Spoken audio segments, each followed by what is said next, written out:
Every now and then, an idea takes form that changes everything. It revolutionizes the way we see and understand the world around us. I believe that just such an idea took form in the medieval Islamic world.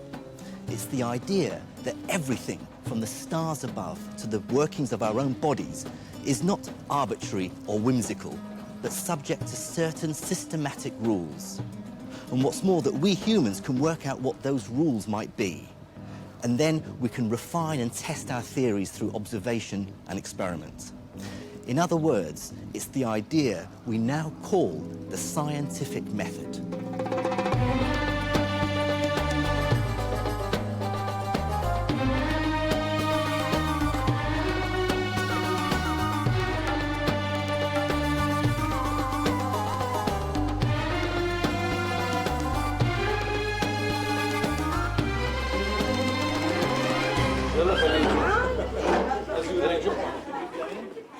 For me, the story of the scientific renaissance that took place in the medieval Islamic world is a personal one.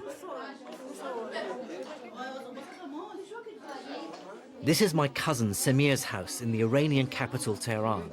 I haven't seen some of the relatives on my father's side of the family in over 30 years. This is my not so tall but very beautiful Auntie Anisa. The Al-Khalili family is originally from the city of Najaf in Iraq, south of Baghdad. In fact, I grew up in Iraq. But when Saddam Hussein came to power, the family split. Many of the Al-Khalilis fled here to Iran. As my mother's English, I came to Britain with my parents. There, I pursued my passion for science and am now a professor of physics at the University of Surrey. But now, I find that my own scientific work and my Arabic and Islamic heritage are intertwined. On my journey through the Middle East, I discovered that an astonishing leap in scientific knowledge took place here 1,000 years ago under a powerful and flourishing Islamic empire. Wealthy, powerful, successful cultures will produce enormous advances in understanding and in technique. And that's just what we find in Islam, in Baghdad, under a series of successful, powerful, wealthy, and self-confident Islamic regimes. Over 1,000 years ago, the Islamic Empire was the largest in the world. It governed an estimated 60 million people. That was over 30% of the world's population. I found an archaeological fragment of this glorious past in a suburb of Tehran, not far from my cousin's house. These ancient walls, tucked behind a back street on the outskirts of southern Tehran, are literally all that remain of the ancient city of Ray, the city that the great Persian geographer Al-Muqaddasi described as one of the glories of Islam. Of course, Ray was just one of a number of cities that flourished under early Islamic rule. From Baghdad, its capital, the empire spread across thousands of miles, from North Africa through to Central Asia. Cities like Al-Askar, Basra, Merv, Gurganj, Bukhara, each powerful and thriving cities. Each would have been rich in trade, alive with culture. Each would have had its own libraries, its own academies. These were powerhouses of the new science. This really was a golden age. Think of that span of land. This is larger than any empire human civilization had ever known.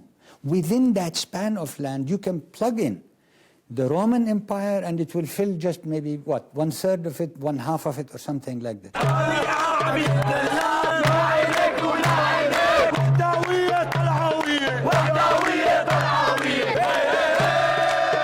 Reminders of this great Islamic empire are everywhere in the Arab world today. This football match in the Syrian capital Damascus is being played at the Abbasid Stadium. That's the name of the family who ruled the Islamic Empire from 750 to 1258 AD. هذول اجوا بعد عهد الأموي وعملوا حضارات بناء. This large territory allowed them to raise enormous tax revenues to fund a search for knowledge and scholarship, which became known as the translation movement. They sent scholars around the known world to gather up great books and have them translated into Arabic. It's a legacy that's still alive in the minds of most modern Arabs.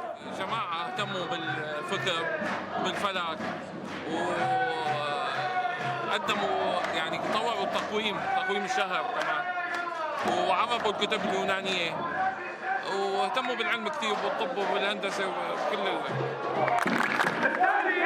For medieval Islamic leaders, scientific knowledge was crucial to successfully running a vast empire. They did have a big and sophisticated governmental administration, and obviously that needed knowledge. If you wanted to be an administrator and you had to assess taxes, you needed to know about mathematics. It also wants to be able to build monumental buildings. That requires the knowledge of architecture and, again, mathematical skills to construct fine buildings safely. Medicine, just to keep the elite happy and healthy. And those are the areas of knowledge which are first translated from other languages into Arabic.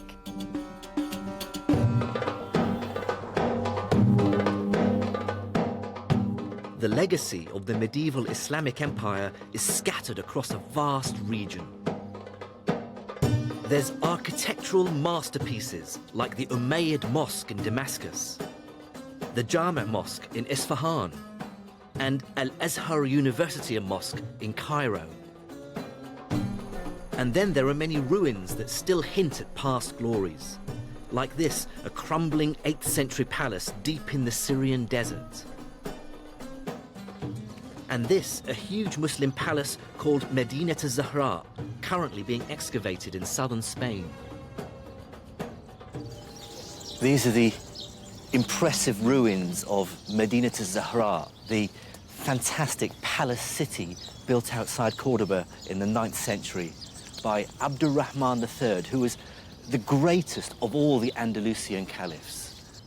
At the time that it was ruined, Cordoba was in fact the largest and most important city in Europe, a rival to Baghdad in the east for a center for Islamic scholarship and science. And as I traveled, I saw how science, especially numerical record keeping and measurement, was crucial to dealing with the challenges of running a vast empire.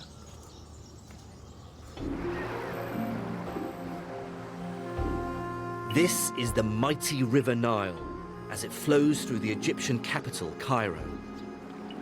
Since antiquity, its unpredictable floods have determined the fate of Egypt's people, bringing years of lean and plenty. By the 8th century, Cairo was part of the Islamic Empire, and the new rulers took the first step to understanding this mighty river in a scientific way. They built a device to measure it.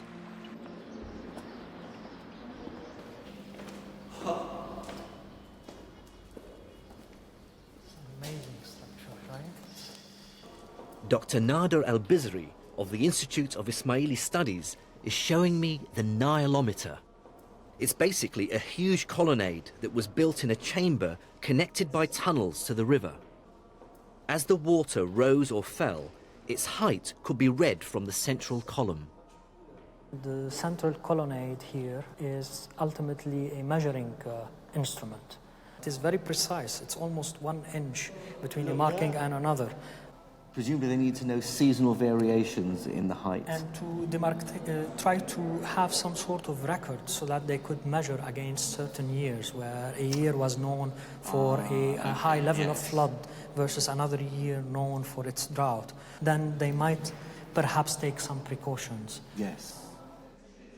The data collected from the Nileometer did have one practical use.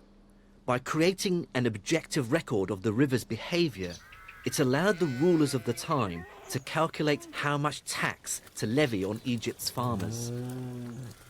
But whatever its uses, what I love about the Nilometer is how it shows that to understand the world, you have to build devices to measure it. If you think very hard, it's never obvious that measurement can make sense of the world around us. The world appears, as a Western philosopher once put it, like a buzzing, blooming confusion.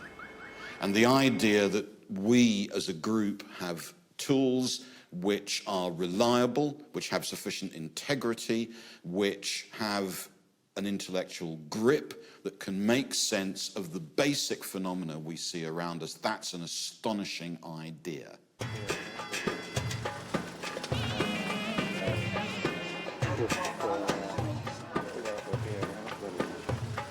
And one medieval Islamic ruler made measurement a personal obsession, giving it a scale and ambition that was truly unprecedented. His name was Al-Ma'mun, and he became the caliph or ruler of the Islamic Empire in 813 AD.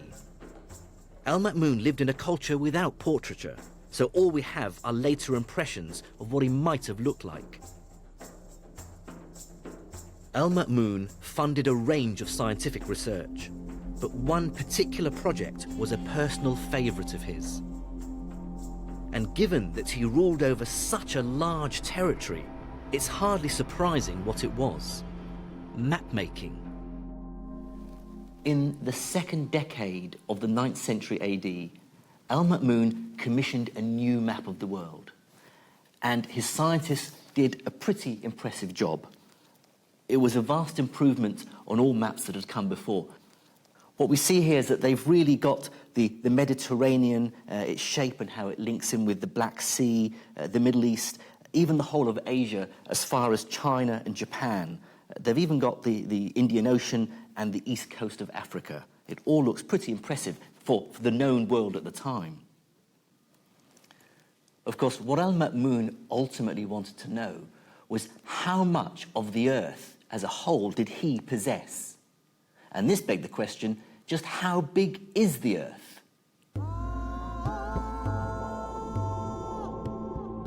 It's a sign of amazing ambition that groups of scholars and craftsmen together can, as it were, capture the world. Where does that ambition and that confidence come from? Part of it comes from religious faith. Because the world was made by someone a bit like us, but much smarter, if we're smart enough, the thought was, we could probably make sense of a bit of what he did. And that's very clear as a motivation in a lot of Islamic, as in a lot of Christian science. And more specifically, the practice of Islam demanded that its followers have a very clear idea of the size and shape of the world. Now, this is crucial information for Muslims because wherever they are in the world, they need to know the direction to Mecca for their prayer. This is known as Al-Qibla. Now, over such a large territory, finding the direction to Mecca is not a trivial problem. This problem was wonderfully illustrated when a mosque was built recently in Washington, D.C. Some worshippers were confused because the direction they were told to face when praying was slightly north and not southeast as they expected. After all, Mecca is southeast of Washington, and on a flat map, it does appear to lie in that direction.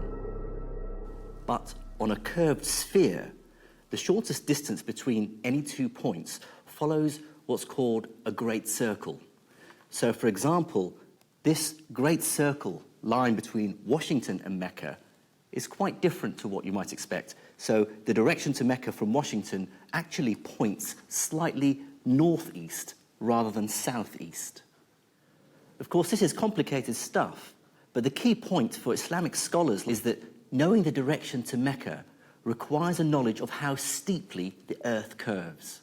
And that means knowing how big it is. So Al-Ma'mun commissioned his very best scientists to measure it. Hello. Hello. I'm Jim Al-Khalili. Nice to meet you. To understand how they did it, I'm meeting up with Professor Sami Chaloubi from Aleppo University in Syria, who's an expert in early Islamic Come and science. join me.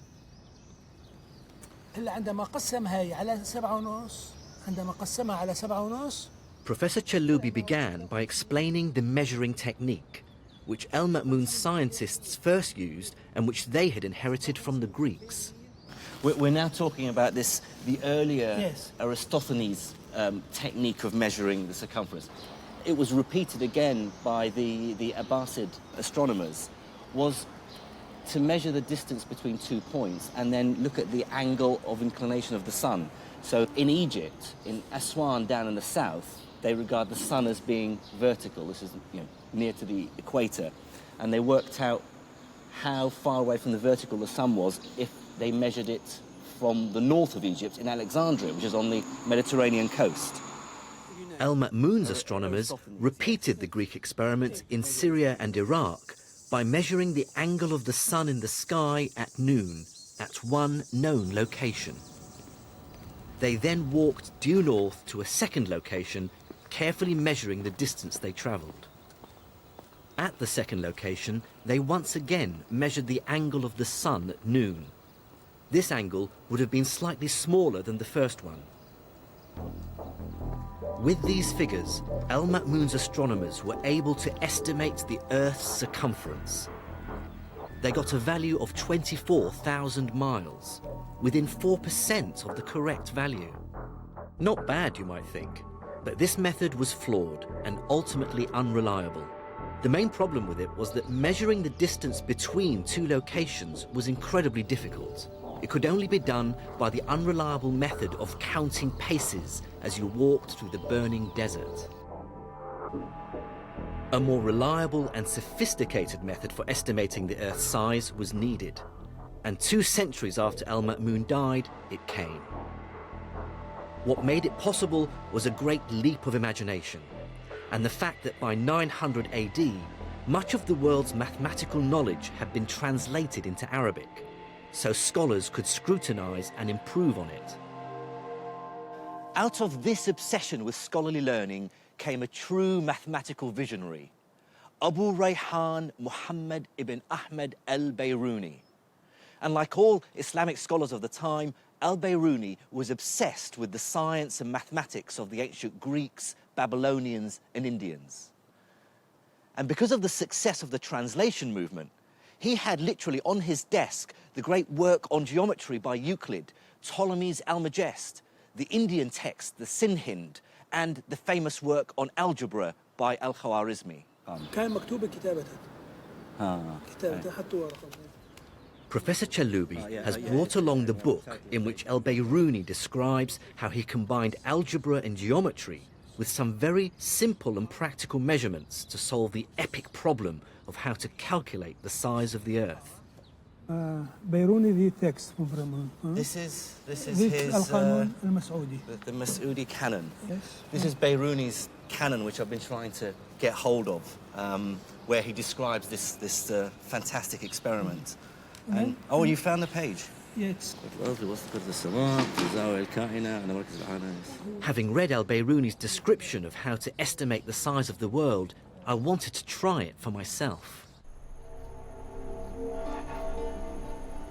First, he had to find a fairly high mountain from the top of which he could see a flat horizon.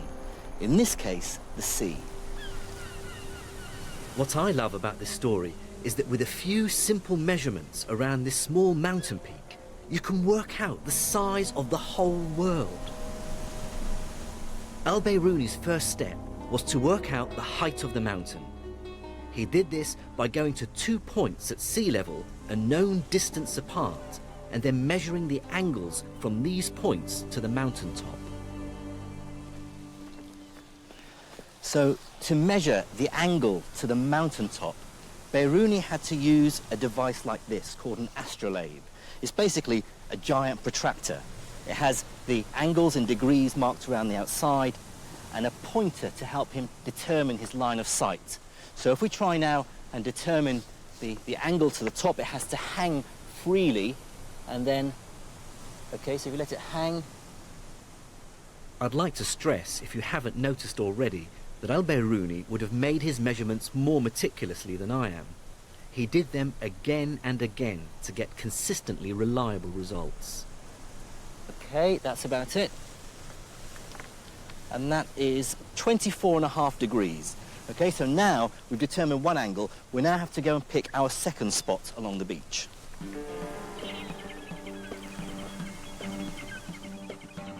The distance from the first to the second point must be measured accurately.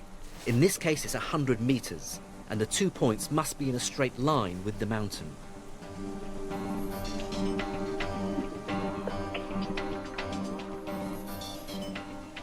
I measured the second angle to be about 26.5 degrees, and now had enough information to calculate the height of the mountain. Using trigonometry and algebra, Al-Biruni used a formula that relates the height of the mountain to what are known as the tangents of the angles he measured. Using my measurements, I get a figure for this mountain of about 530 meters. I now need only one more measurement to get the size of the Earth. And to get that, I have to climb to the top of the mountain. What Biruni did next was measure the angle of the line of sight to the horizon as it dips below the horizontal. So we're going to try and reproduce that. So if you can lift it up so that it's hanging, and if I locate the horizon, okay, which is about 0.5 degree, which is about the value that Biruni got.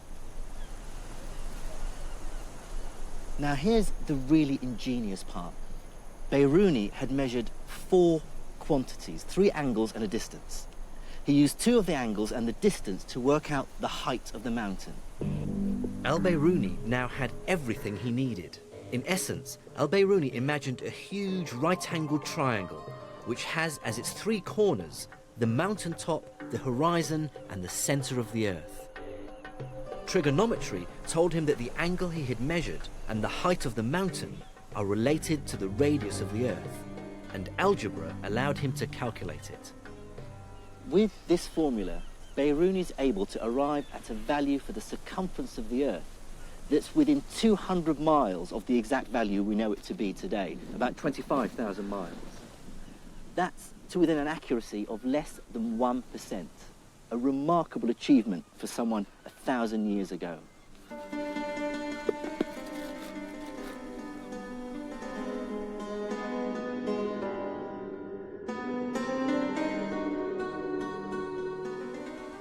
For me, Biruni's experiment is an early dramatic example of a scientist using mathematical reasoning to extend humanity's reach. He really pushes the idea that abstract geometrical rules governing idealized shapes like perfect circles and triangles can help us to comprehend the real world.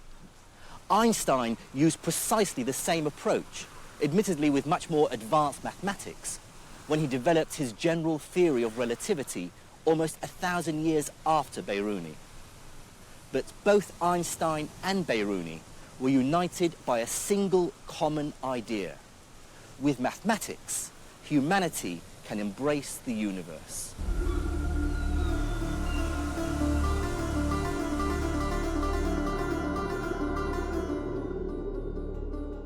In this story of the birth of the scientific method, the Islamic scholar's ability to master sophisticated mathematics is the first crucial ingredient.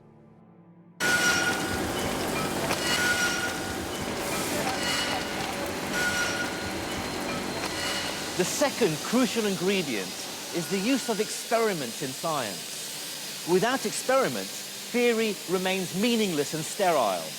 It's experimentation that allows theory to be held up against the real world. It gives it physical meaning.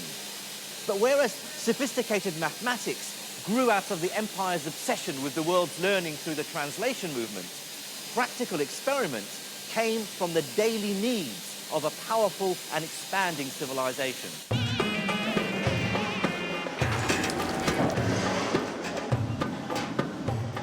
the driving force of the expanding medieval Islamic empire was trade. It boomed from around 700 AD onwards, creating a massive demand for metal workers, glass blowers, tile makers, craftsmen of every possible kind. When this collided with scholarly tradition, symbolized by the translation movement, it had seismic consequences for science. The sciences absolutely depend, astronomy is a wonderful example, chemistry is another, on really intense relationships between craft traditions of instrument making, of working with metal and fire, of working with medicines, drugs, plants, and scholarship, highly sophisticated literary and mathematical analysis. And the Islamic world is just such a place. By around 800 AD, the great cities of the Islamic Empire dominated the world's trade.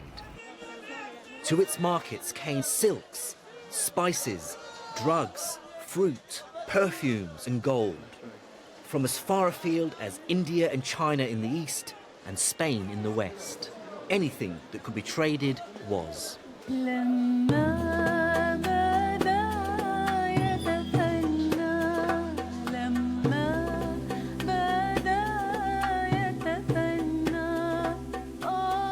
A wonderful relic of this medieval trade boom are the great Caravanserais, like this one in the Syrian capital, Damascus. This huge vaulted building was designed as a resting place for all the traders and their animals who visited the city.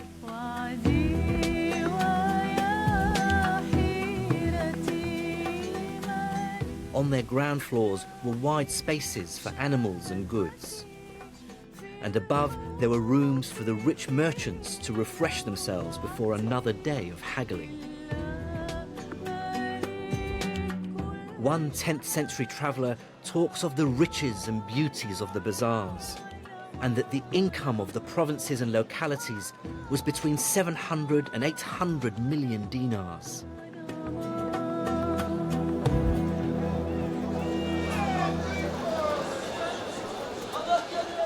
Markets like this in the Egyptian capital Cairo still capture the intensity of medieval trade. And still surviving in the modern world of the internet and the mobile phone is a fantastic example of how traders 1,000 years ago communicated across a vast empire. So this is a carrier pigeon, its base is here, so wherever you took this pigeon all over Egypt, it will make its way back to this guy. There's a famous story that a rich Cairo merchant by the name of Anor wanted to grow cherry trees. So he sent a message with a carrier pigeon to a contact of his in Damascus asking for some seeds. His contact sent back 500 birds, each one carrying a small bag with seeds in it. The whole process took just 3 days. Sort of a medieval FedEx, really. By 700 AD, the Islamic Empire was taking the first steps towards mass production. And in this world where knowledge of materials, metals, and how they're worked became increasingly important, one practice flourished. It's the practice that was inextricably linked with magic. Specifically, the dream to turn base metals into gold. The mysterious practice of alchemy. The ancient art of alchemy was a mystical system of belief based on spells, symbols, and magic. But I believe it took Islamic scholars to turn this quasi-religion into something much more scientific. Chemistry. Increasingly, the knowledge of the alchemists found more and more practical applications. For instance, when, during the last decade of the 7th century, the ruler of the Islamic Empire, Abd al-Malik, made the bold decision to create a common currency for all his dominions, he turned to alchemists for help. the proportion of gold to other alloyed metals that you have to put into the dinar to make the dinar usable. Otherwise, pure gold will become very soft and you can't use it. So that proportion is adjusted by, believe it or not, in this period, the alchemists.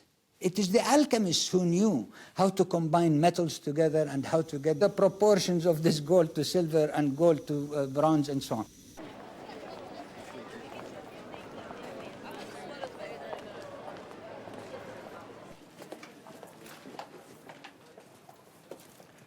السلام عليكم. أهلا وسهلا. كيف الحال? I hunted down tangible evidence of the skill of medieval Islamic alchemists in the old markets in the Syrian capital, Damascus. This is an Islamic dinar. The date of this is 128 after Hijri.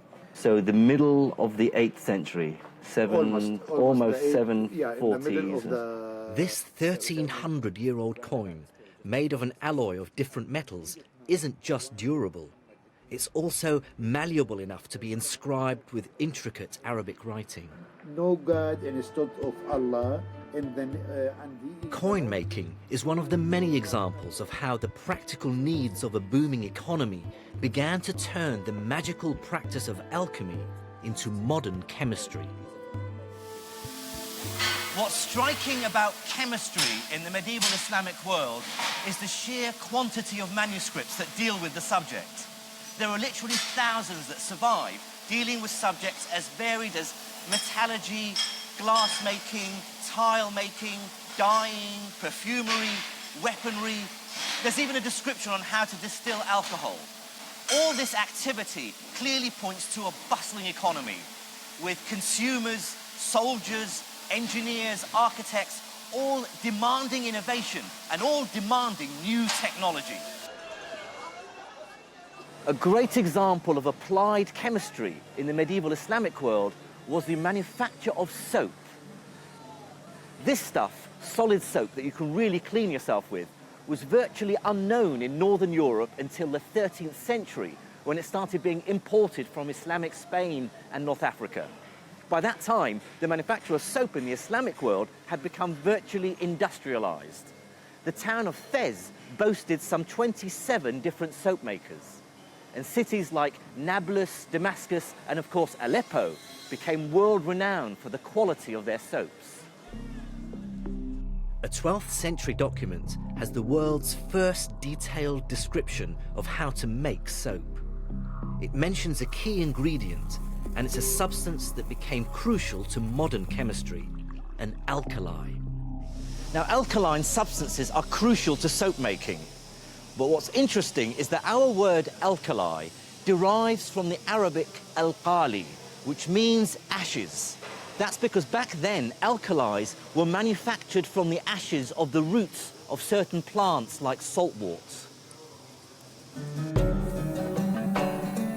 Islamic chemists' new understanding of alkalis and other new chemicals gave another industry a lift too, glass making.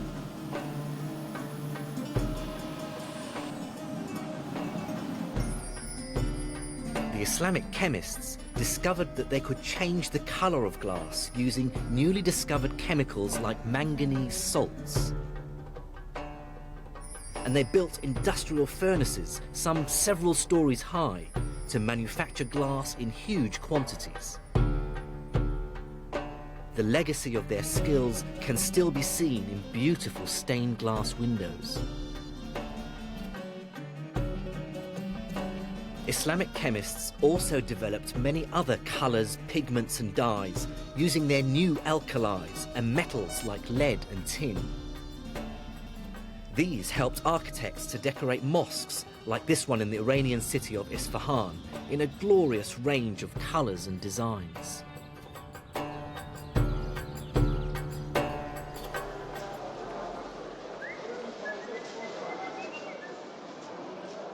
Chemistry was also driven by the booming market in perfumes.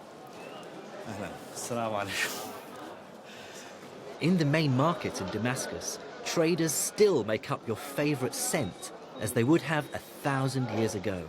So it basically has a base of alcohol, and then he adds to it the oils from the plants that you want. Jasmine and rose water and mint. But these days they'll use very nice. Yeah, I think I'll buy some of that. Perfumers pushed chemists to come up with ever more ingenious techniques for extracting subtle and fragile fragrances from flowers and plants. They responded by refining and really establishing a technique that all chemists would instantly recognize today: distillation. Many of the techniques originate with Islamic scholars or even earlier. Dr. Andrea Sella, a chemist from the University College London, shows me how distillation was used.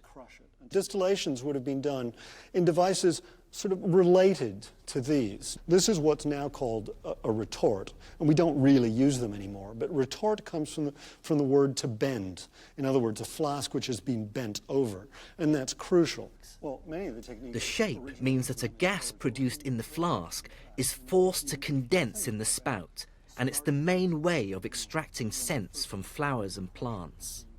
Now, the idea here is that you heat at this end and you collect at the other.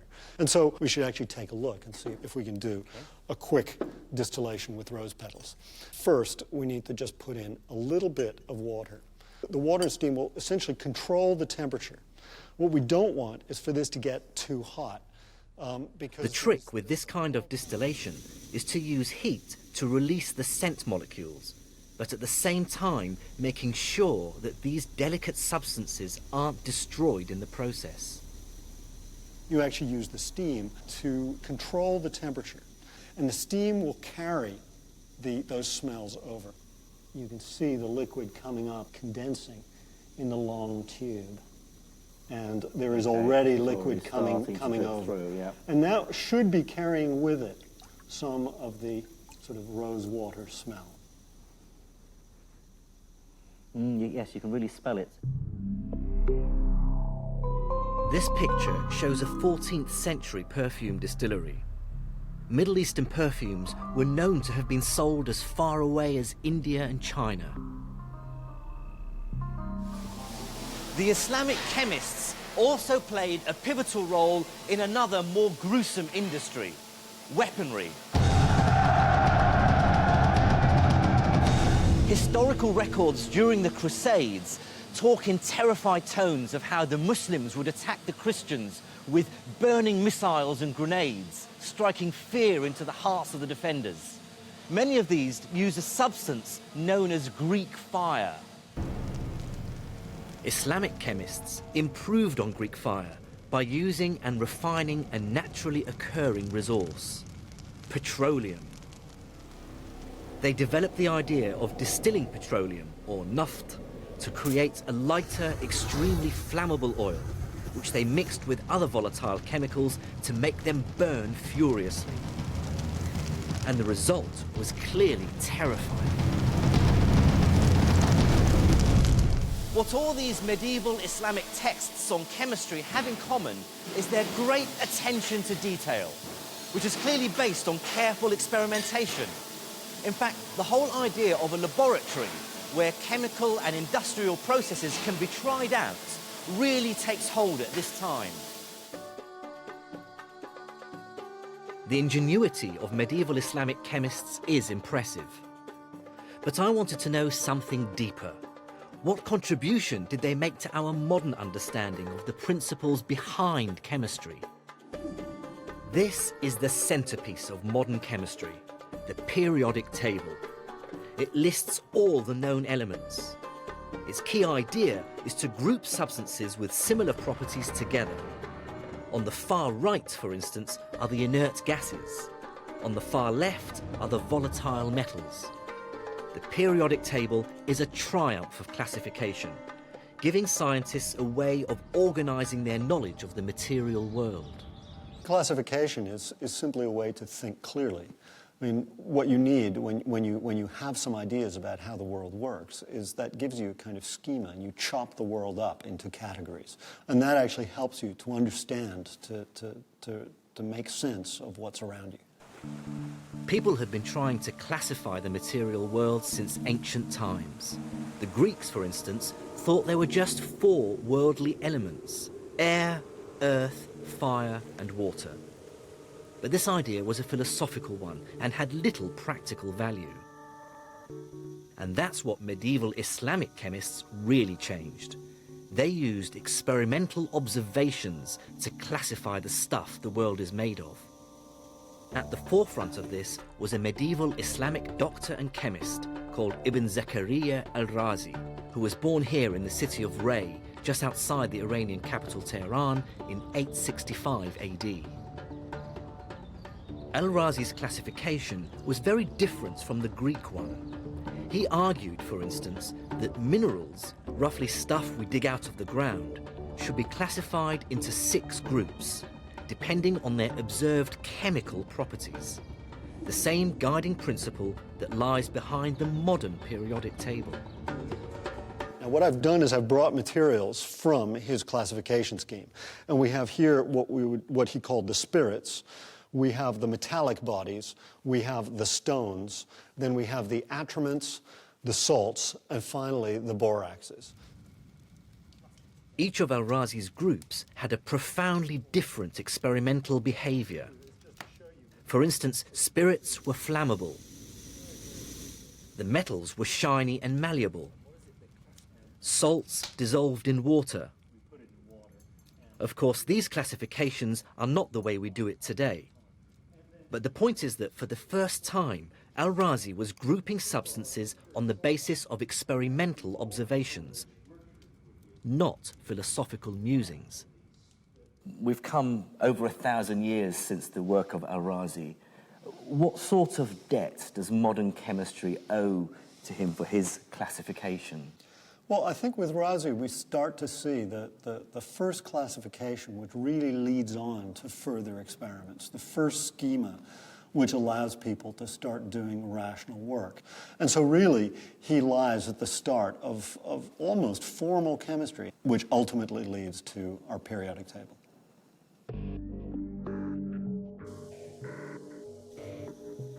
I believe that what we see in the work of the Islamic chemists and alchemists is the first tentative steps to a new science.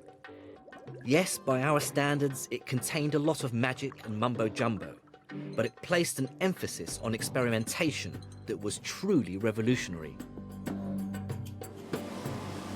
But bigger and better was to come, because Islamic mathematics and the experimental techniques of Ibn al-Haytham and Al-Razi were about to be welded together in a completely innovative way that would revolutionize their work and create the modern scientific age. Until the 9th or 10th centuries, ideas about science and how the natural world worked were dominated by the Greek philosopher Aristotle, and they were very different from ours today. He believed that mathematics was concerned only with an abstract world of perfect forms, of idealized shapes like circles, squares, and triangles. It had no power to explain what we observe in the world around us, a world characterized by irregular, wonky shapes and constant change. Physics is a Greek word meaning the science of change. And for the classical Greek tradition, there was a strong sense in which the science of change was in contradiction with mathematics. Mathematics dealt with perfect knowledge, with the unchanging world of mathematical forms. And it seemed in principle extremely unlikely that processes of coming into being and passing away, of growth and of decay, of qualitative change, could be captured with the beauties of geometry and mathematics. The story of how humanity shook off this idea and began to see that mathematics is actually an incredibly powerful way of describing the world around us is long and complicated. But for me, Islamic scientists played a crucial role. And I believe one man really led this movement to turn mathematics from a language of abstract thought into a truly practical science. He was, like me, from Iraq, and his name was Ibn al-Haytham. What Al-Haytham and his contemporaries argued for was the possibility, in a way, of a single science, which would be both mathematical and philosophical, which would link together a physics, a science of change, with a mathematics, a science of quantity. And that seems to me to be radical and crucial for the construction of new forms of reliable knowledge. Ibn al-Haytham was born in 965 AD in the southern Iraqi town of Basra, and other scholars regarded him as a prodigy. He shot to scientific fame just after the turn of the first millennium and was an incredibly innovative and brilliant scholar. His reputation as an intellect spread throughout the empire. But it was this reputation that would almost cause him to lose everything when he took up the poisoned chalice of trying to tame one of the world's greatest rivers.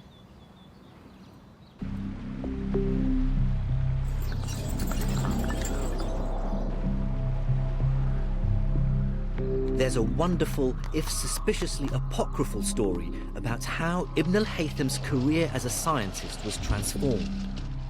It concerns the Nile and how, just after the turn of the millennium, Ibn al-Haytham was asked by the ruler of Egypt to find a way of controlling it. Could he prevent its unpredictable and potentially devastating floods and droughts? But it didn't take Ibn al-Haytham long to realize that the Nile was way too large to control. On hearing this, the caliph flew into a terrible rage and ordered Ibn al-Haytham's execution. Ibn al-Haytham responded by feigning madness.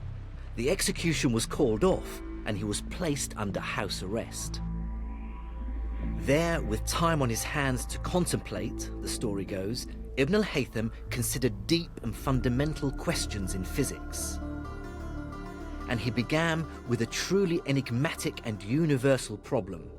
He asked if the wonderful and entirely mysterious nature of light and vision could be explained by mathematics and geometry. Under house arrest, or perhaps here in the rooms of Al-Azhar University in Cairo, Ibn al-Haytham carried out a series of experiments that created the modern science of optics. I'm with Dr. Al-Bizri, who has carefully studied Ibn al-Haytham's work.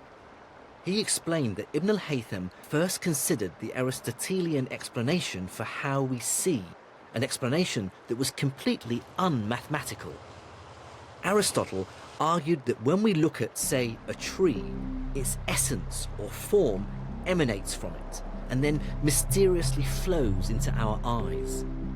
So if I'm, for instance, now looking at the buildings and the trees on the banks of the Nile, I'm receiving the forms of these buildings and these trees in the eye, abstracted from their matter. According to Dr. Al-Bizri, Ibn al-Haytham found this idea deeply unsatisfactory. He wanted a mathematical explanation. And looking back at existing Greek writings, he found one, although it was obscure and bizarre. This idea claimed that we see because light rays come out of the eye. Ultimately, it says that vision occurs by way of the emission from the eye of light that is shaped in the form of a pyramid or a cone.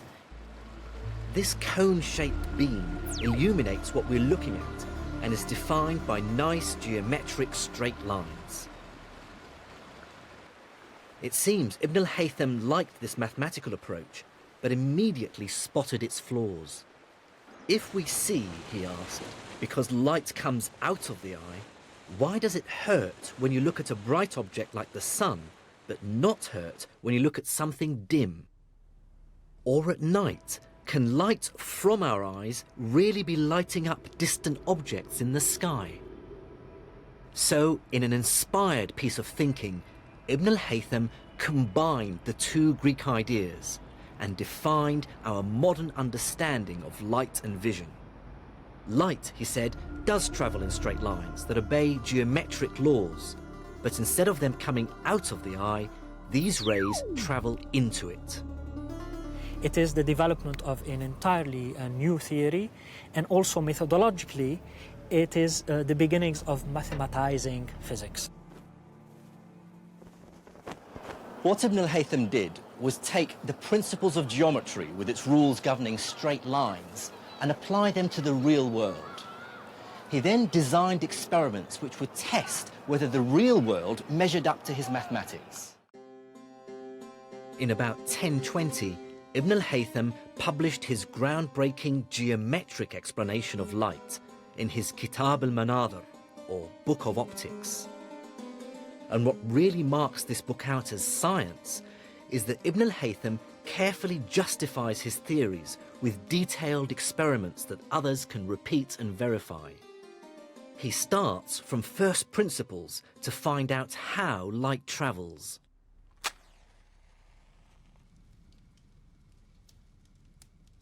For his first experiment, Ibn al-Haytham wanted to test the idea that light travels in straight lines. Now, to do this, he took a straight tube on which he'd drawn a straight line down the side and a ruler, again with a straight line down the length of it. And by matching the two together, he was convinced then that the tube was straight. Now, if he uses it to look at an object, in this case a candle, he can see the candle through the tube, which is good evidence that the light is travelling up in a straight line. But just to be sure, he then blocked the end of the tube. And then, by looking at the candle again, of course, he can't see it, because what this does is confirm that the light doesn't travel to his eye via any other route in a curved path outside the tube, proof that light only travels in a straight line. Now, this might sound quite trivial and obvious to us, but Ibn al-Haytham was starting from first principles. Then, through experiment, he extends his light travels in straight lines idea to many other phenomena. He explains how mirrors work by arguing that the angle the ray comes in at is the same as the angle it bounces off at. He explains what we now call refraction, why objects look kinked in a glass of water, arguing that light rays bend when they move from one medium to another. And then he tackles the nature of vision. Ibn al-Haytham wanted to understand how an object makes an image on the retina of the eye. So he built what he believed was a stripped-down version of the eye, which is basically a black box with a tiny hole in it. This is what we call today the camera obscura. He next took his subject, in this case Anna, who's very brightly lit, and we now go inside the box to see what the image looks like. Now that I'm inside the camera obscura and I've allowed my eyes to get used to the dark, we can open the hole. And there we clearly see the image of Anna waving on the screen. But the image is inverted because light travels in straight lines, and so the light from her head has to move diagonally downwards to hit the bottom of the screen, and light from her feet travels diagonally upwards to hit the top. But more importantly, what this proved to Ibn al-Haytham is that there's a one-to-one correspondence between every point on the object, on Anna, and every point on her image on the screen. Just like a modern scientific paper, the attention to detail in the Kitab al-Manadhir is incredible. His book isn't just a dry scientific treatise, it's a manual for future generations. In his work, he constantly justifies his theories about light with experimental observation. And he describes his experiments in great detail so that other people can repeat them and confirm his ideas. His message is, don't take my word for it, see for yourself. I believe that Ibn al-Haytham was one of the very first people to ever work like this. This, for me, is the moment that science itself is summoned into existence and becomes a discipline in its own right.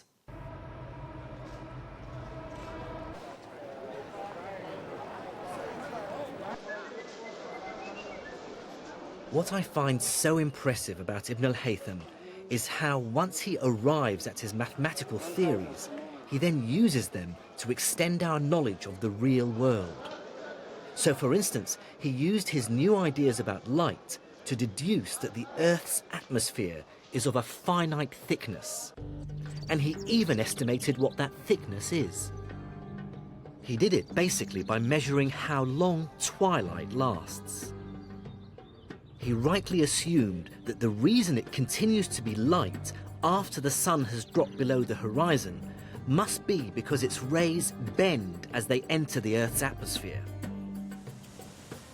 The length of twilight and an educated guess for what we today call the air's refractive index gave Ibn al-Haytham a way of estimating the thickness of the Earth's atmosphere.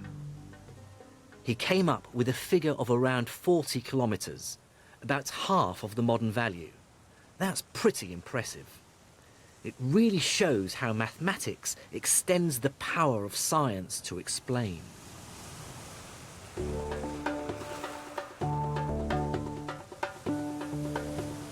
On my journey so far, I've been overwhelmed by the sheer intellectual ambition of medieval Islamic scientists. When their leaders asked them to find out the size of the world, scholars like Al-Biruni used mathematics in startling new ways to reach out and describe the universe. And as trade and commerce boomed, scientists like Al-Razi responded by developing a new kind of experimental science, chemistry. But if there's one Islamic scientist we should remember above all others, it is, in my view, Ibn al-Haytham, for doing so much to create what we now call the scientific method. The scientific method is, I believe, the single most important idea the human race has ever come up with. There is no other strategy that tells us how to find out how the universe works and what our place in it is. Of course, it's also delivered technologies that have transformed our lives. So the next time you jet off on holiday, or use a mobile phone, or get vaccinated against a deadly disease, remember Ibn al-Haytham, Ibn Sina, Al-Biruni, and countless other Islamic scholars 1,000 years ago who struggled to make sense of the universe using crude mirrors and astrolabes. They didn't get all the right answers, but they did teach us how to ask the right questions.